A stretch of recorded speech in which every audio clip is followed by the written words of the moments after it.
If your mom was your first bully, or you grew up in a really narcissistic family system where your siblings were pitted against each other and you have not dealt with that trauma or gone to therapy or anything, you most likely have never had a real friend in your life. Like maybe one or two, and that's generous. Because whether you realize it or not, a lot of us just go out into the world and recreate our family dynamics with our friends. So if your parents were bullies, if your parents were very emotionally unavailable, you will most likely go out into the world and make friends with people who are also bullies and are also emotionally unavailable. If you were the scapegoat of the family, you will most likely become the scapegoat of your friend group. You will just make friends with people who treat you like garbage, and you will have this delayed response to realizing like, oh, these people actually don't really like me, because you grew up with people who treated you like crap. You grew up around people who did not like you. So you won't even realize that you're being mistreated because it just feels familiar to you. And unfortunately, a lot of people who grow up this way, they internalize that, right? They think that something is wrong with them. The way that they're being treated by people is because like there's some internal flaw with them, when in reality, it might just be that you're subconsciously attracted to people who mistreat you because you grew up being mistreated. And my best advice to anybody who has grown up that way and you haven't dealt with the trauma yet and you're meeting new people,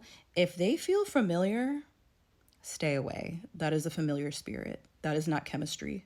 There is probably something about them that reminds you of someone in your family or a past toxic friend. Because when you have not dealt with your trauma, even though you were hurt by your trauma, obviously, if it is familiar, you will be drawn to it. And you will just continue to live this self-fulfilling prophecy that you are always being rejected or ostracized, or you're never in reciprocal relationships. I'm telling you, if you get those butterflies in your stomach, if you get like super energized when you first meet somebody and there's just something about them and you have not dealt with your trauma, that's a familiar spirit.